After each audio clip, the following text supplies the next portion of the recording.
Joel Embiid has surgery. He's going to be out for at least a month. What does that mean for the Sixers for the trade deadline? We'll talk about that. We'll talk about the top of each conference, which is just a mess. What a crazy situation there. And the dunk contest. Is it past its prime? Is it washed? We're talking about it all right now on the Locked On NBA podcast. You are Locked On NBA, your daily NBA podcast. Part of the Locked On Podcast Network, your team every day. Hey there. Welcome back to the Locked On NBA podcast right here in the Locked On Podcast Network, your team every day. And we got you covered every day, Monday through Friday. And on Wednesdays, it's us, the dynamic duo. I'm John Karalis, host of the Locked On Celtics podcast. Find me on Twitter, X, at John_Karalis. And I'm Jake Madison, host of the Locked On Pelicans podcast on Twitter, X, whatever we're calling it, at NOLA Jake. Subscribe, become an everyday, or get this directly to your device. Get on that YouTube page. Get into the comment section. Let me know what you think. Let us know what you think later on about the dunk contest. The top in the East and the West. The West especially is just like everybody's tied for first. But we got to start with kind of the East and Joel Embiid. Before we get to any of the games, before we get to anything, we got to talk about that. And today's show is brought to you by Game Time. Download the Game Time app, create an account, use the code Locked On for $20 off your first purchase of last-minute tickets to whatever events that are in your area. Jake, Joel Embiid, forget about MVP, forget about all that stuff. He's not going to play. He might not play 40 games this year because surgery on that meniscus in the left knee, reevaluated in 4 weeks, reportedly out 6 to 8, which if it's 8, that puts him right into April, end of the season, maybe a week to get ramped up before a playoff run. So let's just start big picture. Is this going to be now a lost season, do you think, for the Philadelphia 76ers? Yeah, it feels like they're trending that direction, right? Like he was playing at an MVP level. I think you could easily have said he was the front runner for it and putting up just dominant numbers, right? And yep. Philly was kind of surprising a lot of people. I think they were doing better than maybe we were expecting after losing James Harden, in the middle of the season and all of the drama that was around all of that. So for them to lose him, right? Look, Tyrese Maxey has been great. I like Tobias Harris. There's just no replacing Joel Embiid here whatsoever. So I don't see how this is going to be anything other than a lost season. And look, you mentioned that he could come back for the playoffs, right? With maybe a week ramp up on kind of an optimistic timeline here. But here's the thing. We're talking about how this injury might have occurred because he was trying to play 65 games to hit that mark, right? And did that contribute to this injury? Wouldn't the worst thing be to rush him back a little bit too soon just to chase, maybe fleeting postseason success? You win a couple games, maybe you get out of the first round, but at that point, he's not going to be himself. It seems better if that's your option to just shut him down entirely, which means at this point, the kind of trajectory of the season and the goals and the approach and the expectations for the Philadelphia 76ers need to be completely different. Here's the issue. This felt like, at the beginning of the season, felt like a real opportunity for the Sixers. They came out of the Harden thing better than most people could have anticipated. Maxey is an all-star. Embiid was basically proving that the MVP award was deserved last year and coming out and not just playing great, but playing in a way that he wasn't even like he was dominating without having to be dominant. Like a guy like Embiid dominating without like you could probably count on one hand how many dunks he's had this season.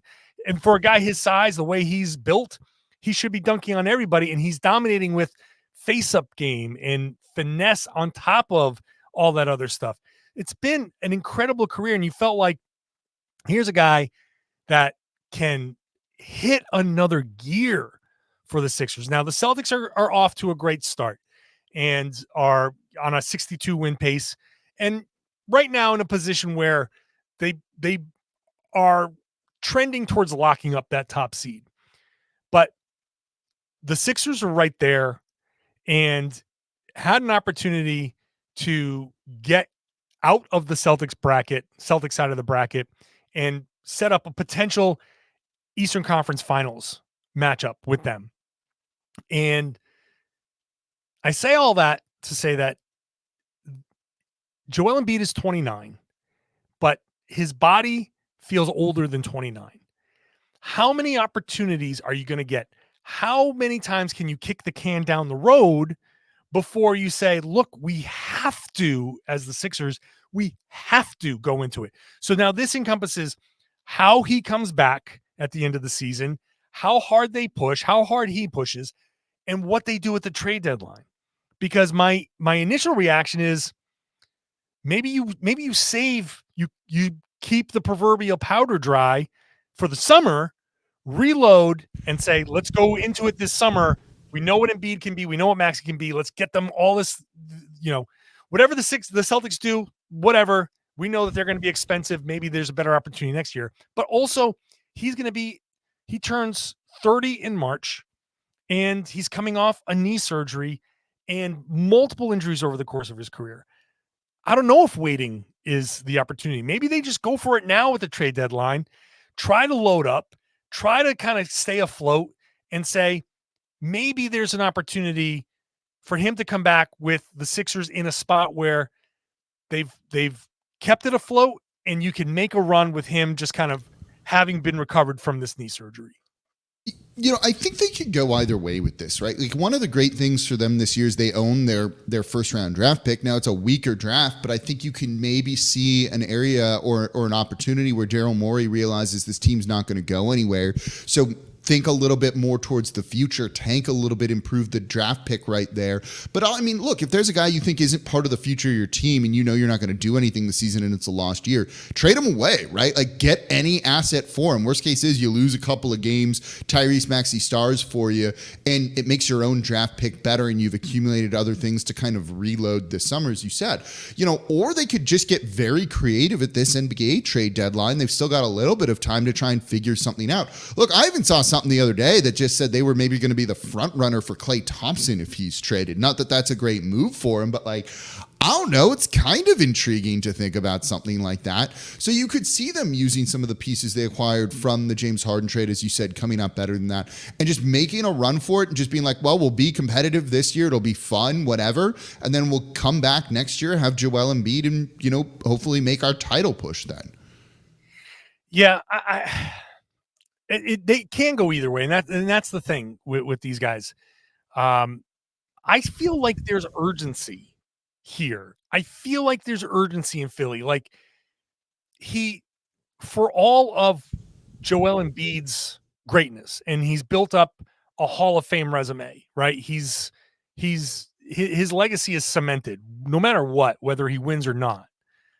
But man, a championship is like the ultimate missing piece. And it's not just him, it's the championship that Daryl Morey has been chasing. And this is his best shot as well. The Sixers are in a unique position.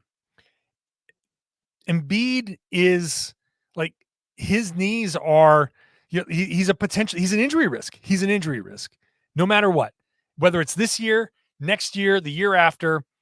And as he gets into his 30s, it's just going to get worse. And you just have to weigh the potential for, like, what's the path now? The biggest obstacle right now is the Celtics. And as good as the Celtics are, I can tell you that they're flawed. And I can tell you that they don't have the strongest front court. And Embiid can sit there and say, hey, as long as I'm healthy for a playoff run, I can muscle past these guys. And he could be right. And who knows? Porzingis is an injury risk. Who knows what happens with the Celtics between now and then? So I feel like, regardless of what happens, what the prognosis is here, and look, reevaluated in 4 weeks, they have said there's a potential for him to come back. I say they go for it. I think the Sixers go for it and treat this season still as a potential championship run and say, you know what? Silver lining, Embiid gets off his feet. He'll recover from this surgery. It's common enough where it's not like it's an ACL or anything like that. And the rest will do him good, and he'll be ready for a deep playoff run. I think that's what the Sixers are going to approach this like.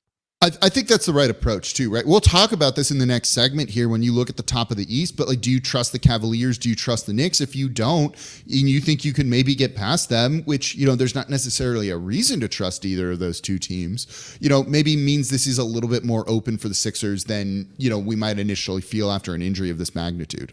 Let's get into that because the Bucks just lost to the Phoenix Suns and the top of the East. It's a little bit different. There's a big log jam at the top of the East, but it's for second. And there's a big log jam at the top of the West for first. And it's very interesting right now. We'll talk about that in just a second. Today's show is brought to you by eBay Motors. Passion, drive, and patience. That's what brings home a winning trophy. And it's also what keeps your ride or die alive. eBay Motors has everything for you to maintain your vehicle and level it up to peak performance, from superchargers to roof racks, exhaust kits, LED headlights, and more. Whether you're into speed, power, or style, eBay Motors has got you covered. And with over 122 million parts for your number one ride or die, you'll always find exactly what you're looking for. And with eBay Guaranteed Fit, your part is guaranteed to fit your ride every time or your money back. Because with eBay Motors, you're burning rubber, not cash. And with all the parts you need at the prices you want, it's easy to turn your car into the MVP and bring home that win. Keep your ride or die alive at ebaymotors.com. Eligible items only. Exclusions apply. eBay Guaranteed Fit is available only to U.S. customers. Today's show is also brought to you by Prize Picks. It's America's #1 fantasy sports app with over 3 million members. All you got to do is pick 2 to 6 players against the projections. That's it. More or less. They set the projections. You pick them. You get them right. You win money. And hey, here's a sentence I didn't think I'd say today. It's demon time on Prize Picks.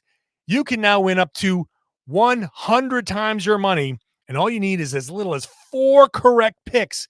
You can turn $10 into 1,000. Demons and goblins are the newest and most exciting way to play at Prize Picks. Squares are marked with red demons or green goblins. That's why this is called that. You get different payouts when you see red demons or green goblins. So now you can win up to 100 times your money. And all you need is as few as 4 correct picks. So go check it out. Simple to play. Make your picks. Submit your entry in less than 60 seconds. Again, they set the projections. You just pick more or less. Pick that red demon. Pick that green goblin. Take a chance. Try to get even more, an even bigger payout. So go check it out. PrizePicks.com, prizepicks.com/LockedOnNBA. Use the code LockedOnNBA. On top of everything, you get a first deposit match up to $100. That's PrizePicks.com/LockedOnNBA.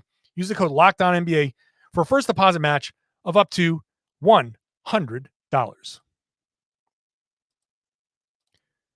Hey, thanks for making Locked On NBA your first listen every day. The prize might be the trade deadlines fast approaching. Locked On Fantasy Basketball has your place for live reactions Thursday at 1 o'clock. Subscribe to Locked On Fantasy Basketball on YouTube today. Don't miss Josh Lloyd breaking it all down. Every NBA trade with analysis and insight you'll only get from the Locked On Fantasy Basketball podcast. It's part of the Locked On Podcast Network, your team every day. Jake, who knows what this trade deadline will bring for the top of each conference, but it is kind of crazy. Let's continue with the East. The Celtics at 38-12, they are on a 62-win pace.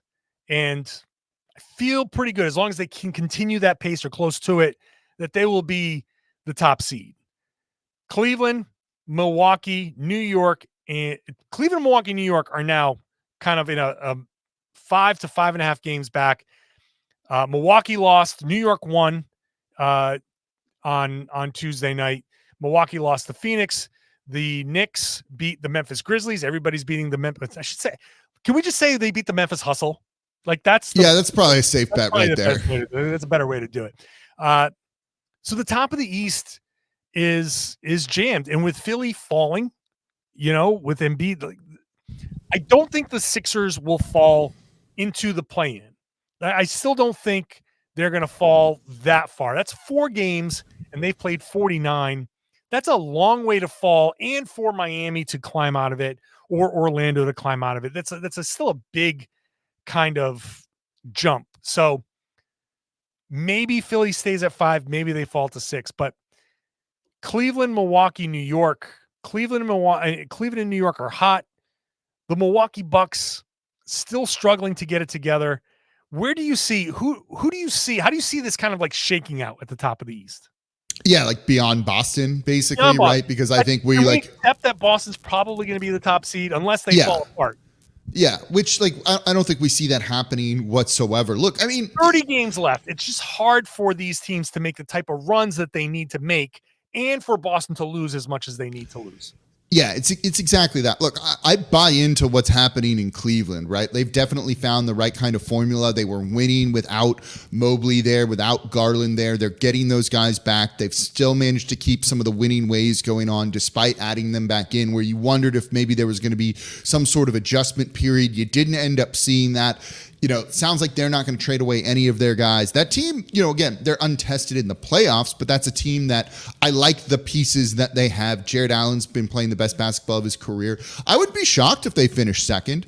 You know, the Milwaukee Bucks having just lost to the Phoenix Suns. You know, we saw Chris Middleton go to the locker room with an injury in that one. That's been significant. Their defense just hasn't been there. You know, when you looked and watched that game, no Damian Lillard, and it's like one little injury feels like they could really fall apart, and that's something that does kind of worry me with their defense. If Dame plays, maybe it's a different story, but we've seen them be up and down, and look, I'm not buying Doc Rivers. You know, he'll right and stabilize the ship enough. That's about it. The Knicks with the Randall injury, I think, are kind of intriguing. They've been playing great basketball. They've kept winning ways even without him. I just don't trust Tibbs, to be perfectly honest. That kind of scares me. So, like, I think that's probably your top four. I don't think the Bucks are going to fall out of there. There's enough talent there. I wonder if Indiana can maybe make a run post All-Star break behind Halliburton and try and get back in there with Siakam kind of being exactly what they need. But I think, you know, basically the top four teams other than the Bucks are playing so well, and the Bucks have Giannis, so I trust them there, that I don't see it really changing much. Yeah, I mean, I said before the season that I thought Cleveland would make some noise at the top of the East. Finishing second or third is something that I thought they were capable of doing. They started off slow, but they've come on strong, 14 of 15 wins. So kind of like quickly righting the ship here heading into the All-Star break. I still am not fully trusting that they are going to be playoff performers. I'm not fully bought in that Donovan Mitchell is going to be enough for them in the playoffs. So we'll see, but I think regular season wise, this is the mix. The top four here is the mix. Boston, Milwaukee, like I'm with you, and New York. I think Jalen Brunson is playing. I mean, obviously Jalen Brunson is playing so out of his mind. I question whether he can continue to do that playoff time with the game planning and the level of competition that he's going to face, and the defenses that can be more geared towards him. With, you know, like Boston has a ton of size that they can throw at him, but he's tough. He's tough. Like, I'm not trying to minimize what Jalen, but he's good against size. Like he's one of those little guys that knows how to operate around bigger guys. Like so New York making a run would not surprise me at all. But I guess the thing that I keep going back to Milwaukee, like you said, with Giannis, even though it's Doc Rivers, I think it's too much talent. I think Doc can get them to stop hemorrhaging points. And like in this game against the Suns, 14 fast break points. Milwaukee had more fast break points than the Suns, and that's been a weak point for them all season long. Like, so giving up tons of transition opportunities is something that I know one thing about Doc Rivers. He's not going to give up a ton of transition opportunities. So I still have to go back to the Bucks, and I still have to, until the Bucks show me that they aren't capable of it, then whatever. The loss to Phoenix notwithstanding, I still think the Bucks have the best chance to get to that conference finals against Boston. Now out west, who knows what the hell's going to happen? Clippers, Thunder, Minnesota, Denver, all tied. Now percentage points, it's the Clippers because they have one fewer win but one less loss. So they are at 69.4% versus 68.6%, blah, blah, blah. 4 teams tied there. I'm still Denver. You're not going to get me to change my mind. But the Clippers, man, how impressive have they been? Honestly, everybody's talking about coach of the year. Like, how is Tyronn Lue not in that conversation or not at the top of that conversation? Because the reason they're so good this year is they're not load managing guys, and basically those guys are just actually playing basketball, right? Like, shocking that you're going to be a good team when Kawhi Leonard and Paul George play the majority of games together. I mean, you got to give Lue credit for their rise in integrating James Harden, dealing with Russell Westbrook and all that. Like, don't get me wrong, but it comes down to their star players are actually playing, and like, wow, that does really good for you in the regular season, if you can believe it, and is probably going to pay big dividends in the playoffs for them. I think they might end up number one. I'd put Denver 2. I'll tell you this. I don't buy into the Minnesota Timberwolves really at all, let alone in the playoffs. Like, I have zero confidence in that. The only creator they have on that is Anthony Edwards, right? You're going to definitely see Rudy Gobert kind of get schemed out of things, as has happened in the past. I think they're a very good regular season team that I don't think is going to finish very strongly. So when I look at all of that there, I think, look, I buy into OKC, one of the better defenses in the league, really good offense. Shai Gilgeous-Alexander is going to take you very far. But that Minnesota team in the top 4, like, that is the odd man out to me compared to the other 3. So Minnesota loses to Chicago, by the way, in overtime, 129-123. Oklahoma City loses to Utah, 124-117. And that is it for this set of teams that we're talking about. Look, OKC, great, too young. Yeah, that's fair. Too young for me to put any faith in them. The Clippers, great. Harden, you know what I mean? And injuries, I can't trust them. So great, give them their flowers.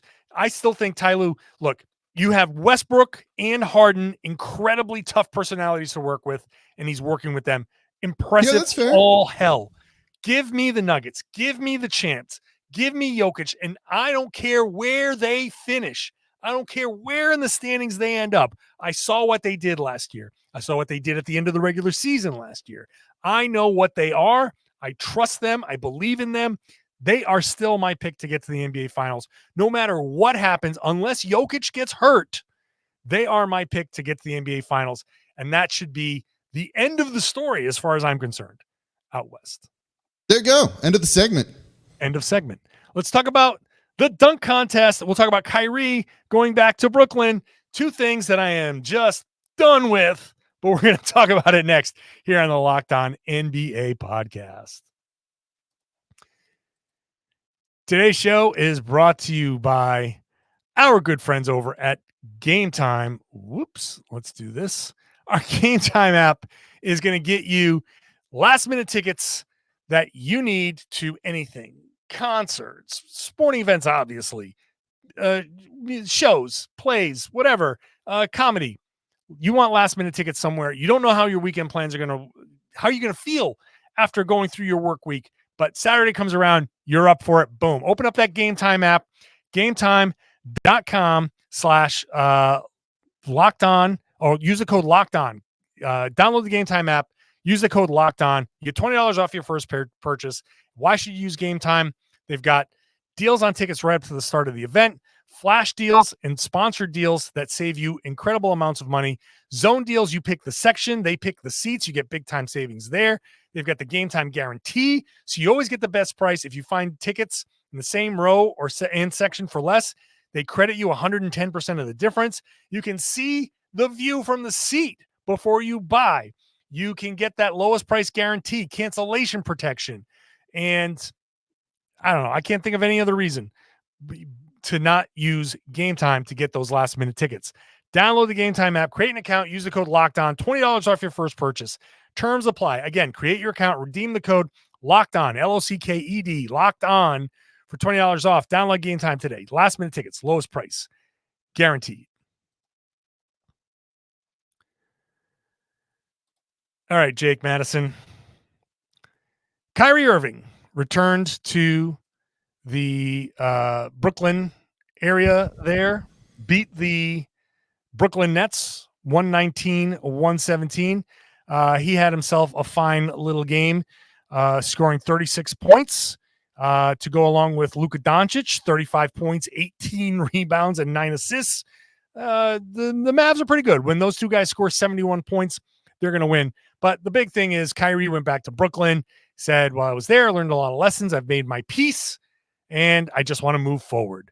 Is there anything else to say about Kyrie? How many times is Kyrie going to go back to a place? I guess maybe the bigger story is Kyrie actually went to the place that he just left, because he does not have a history of going back to places that he's left. No, look, he clearly was amped up a little bit for this one. He had a monster alley-oop. I didn't know he had some like ups like that. Like he kind of had. Yeah, like that kind of genuinely shocked me to see that from him. So he was clearly a little amped up for something like that. But yeah, no, there's nothing needs to be said. Go listen to Locked On Nets, Locked On Mavs if you want more on that one. That's right. So let's see. The Pacers won. I told you the Knicks beat the Memphis Hustle. Miami beat Orlando pretty good. Chicago beat Minnesota. Utah beat OKC. All of these, and Phoenix beat Milwaukee. That's the night in the NBA. If you want deeper coverage, in-depth coverage of those games, Locked On has a show for all of those teams. We, right now, are going to talk about the dunk contest, which has been set. Reportedly, according to Shams Charania, Mac McClung, the reigning champ, Jaime Jaquez Jr. of Miami, the very fun rookie. People, they love him in Miami. He's an excellent player. Didn't realize he had dunk contest potential, but here he is. There we go. Jacob Toppin, another Toppin in the league, who plays for the New York Knicks, technically on a two-way contract, and Jaylen Brown, the guy for the team that I cover, and an all-star. Jake, there hasn't been an all-star in the dunk contest in 7 years. Let's play real or fake here. And I wonder if there's enough juice here for you. Real or fake, Jake, Madison. The dunk contest is washed. It's done. It's over. Look, this is real if these are the type of players that they keep getting for it. Let's recap here, right? You have a G League player is in it, not an NBA player, a G League player. You have a two-way guy who, look, I shouldn't admit this on a national show. I had no clue that Obi Toppin had a younger brother and was in the league until that came out, and I had to look up Jacob Toppin, assuming that they were related. They were. He's on a two-way contract, right? He's not really an NBA player. He's more of a G League player there. You have two G League players, a rookie that is well-known in Miami that they coveted and had rated very highly and wouldn't include in trades. Maybe he's a dunker. And then your star, the marquee player you have in this, right, is Jaylen Brown. Jaylen Brown's a good player. Don't get me wrong. He's also not the best player on his own team, which doesn't make this like the biggest draw here, right? Like it's just not like you have butter. It's not like it's yeah, I got you. It's just look, yeah, he's an all-star, but again, I'd like not a million other names, but a lot of other names than him. Like this, just look, I'll watch it. It's fun to watch people throw down dunks, but it just needs the star power that it's lacking. I wouldn't say I'm particularly excited for everything here. Like I will pay attention. I will keep my eyes on it. But other than that, I'm not going to go like out of my way to watch the dunk contest now. I said on my Locked On Celtics podcast on Tuesday that Jaylen Brown shouldn't do it. I don't think he should, because Jaylen Brown is a great in-game dunker. He has many, many posters. He has many highlights around the internet for people who are still buying NFTs of these things. He is one of the people who is creating those things. But I don't know if he's got dunk contest swag. I don't think he's got that bag. I haven't seen it. He's good in game. He's got power. I think they should throw like Boban out there and have him try to block that's a contest I'd want to watch. So look, I think the dunk contest as currently constituted is washed up. Here's the thing about dunk contests. It was created because we couldn't believe that people can jump as high as they do. Yeah. Okay. Now, if I were to show 19, 20-year-old the dunk contest between Michael Jordan and Dominique Wilkins, they'd be like, okay, so they'd say rigged. Okay, so well, maybe, but like Dominique Wilkins was incredible, and when Dominique was dunking against Jordan, it was like, oh my God, I can't, the power and authority, but he was just doing like pump reverses and windmills. And it's like, okay, if Jaylen Brown goes up and does the exact same repertoire as Dominique Wilkins, he will lose, and it won't be close, because those things, what used to be exciting is no longer. So they need to make it exciting again. Yeah, I mean, look at this game between the Bucks and Suns, right? You had Giannis dunking, you had Durant dunking, you had everyone just kind of doing these things that were just like literally like cocking them back, that were like massive things. And like in general, that doesn't do well in the dunk contest, right? Like I'm a big believer for the dunk contest of just like throw it down hard. Even if it's just like a regular dunk, if you make it seem like vicious and angry, I think the judges tend to rate you well. But it is kind of boring if you're just doing that, and that's not what they want, and they want to one-up each other.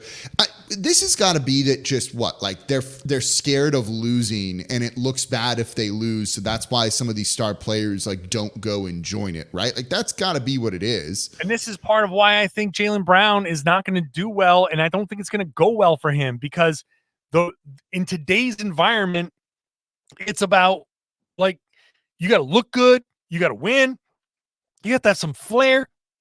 If he goes out there and does, I don't know what he's going to do. Maybe he's going to be awesome. Maybe he's going to save the dunk contest. Maybe he will. I have no idea. But if it's not like spectacular with bells and whistles and fireworks and, 3 mascots that you got to jump over and all that stuff, in today's environment, people are like, yeah, so, and like that, your marketability is impacted, all that stuff that people are working for, building their brand and all that stuff. Like it's got to be, it just has to be more to stand out. Like Jaime Jaquez has to buy into his look, go out there in full Captain Morgan regalia, just go full sponsorship, go out there, do a shot of Captain off the back of the rim, and then dunk. Like do something stupid, crazy, outrageous for everyone to be like, oh, I remember that. It's not enough to do a regular dunk anymore. Like Mac McClung won last year, but he has to, either you have to nail them all in your first try. So that's a key part of it, is just doing that. Nail them all in your first try. But they all have to be like, if you're going to jump over somebody, then jump over somebody. If you're going to do 720 or a 5, whatever the number is, like you got to do it and nail it. You can't take 8 tries to do that dunk, because by the 8th try, it's like, all right, great. You did it. Thank you. Bye. So yeah, you get exhausted from it. I don't know what the answer is, Jake. Maybe I think make it a game of horse, make it something else. But if you're going to do it with kind of some of these no-name players, to be perfectly honest, which is kind of what this is a little bit here, you at least need to do it with guys that you've identified as future stars. So then you can get excited to see those guys like progress, or they come to your city and you go to a game. Oh, that guy won the dunk contest and he's actually playing in this game, which Jacob Toppin and Mac McClung are not going to be doing. Well, this is why I think there should be a rule. You have to be participating in the All-Star game. The All-Star weekend, All-Star weekend has to be All-Stars. So if you're participating in a skills challenge, you have to be an All-Star. So the 3-point shootout, only All-Star participants. Dunk contest, only All-Star participants. And then that's it. I don't care. I like that. I'm not trying to crown the best dunker in the league. I don't give a damn about that. It's a stupid little contest. Who's there? Those are the guys who should be dunking. That's it. And so at least force these guys to do something. Or if you're going to make it a sideshow, then make it a complete sideshow. Then offer up whatever props, make it complete. Give them trampolines. Do a mascot dunk contest with the trampolines, jumping and spinning and all that. Do something stupid, crazy, but don't toe the line in the middle. You either go just the way it's currently constituted. Sucks now. Sucks. I'm sorry. Like, we've seen it all, and I'm sorry. We've been conditioned. We've seen it all. Sabrina versus Steph, which you guys talked about last week. Love it. Love it. Great. I'm going to wear my Sabrina kicks. I'm very happy. I'm rooting for Sabrina. But everything else, I'm just kind of done with it. You gotta jazz it up. I'm sorry. And by jazz it up, I don't mean Kelly Olynyk. I mean, give me something good. All right. Well, that was a very old man yells at cloud segment. I agree. But hey, look, it sucks. It sucks, but like everybody dunks now. Everybody's awesome at it. So anyway, that's it. Well, there'll be plenty of time. We'll complain about it after the All-Star game is done. There's probably like 2-3 more good complaining segments about the All-Star weekend. So I'm sure we'll have it all covered here in the Locked On NBA podcast. So make sure you're subscribed wherever you get your podcasts. Watch the show on YouTube. Hop into the comment section. And on Wednesdays, it's us. I'm John Karalis. I host the Locked On Celtics podcast. You can find me on Twitter at John_Karalis. I'm Jake Madison, host of Locked On Pelicans on Twitter at Nola Jake. And tomorrow, it's Nick Angstead. It's Path the Designer on the Thursday show. We got the rotating hosts all week long. So make sure you're subscribed and tell everybody they should be listening to and watching the Locked On NBA podcast here on the Locked On Podcast Network. It's your team every day.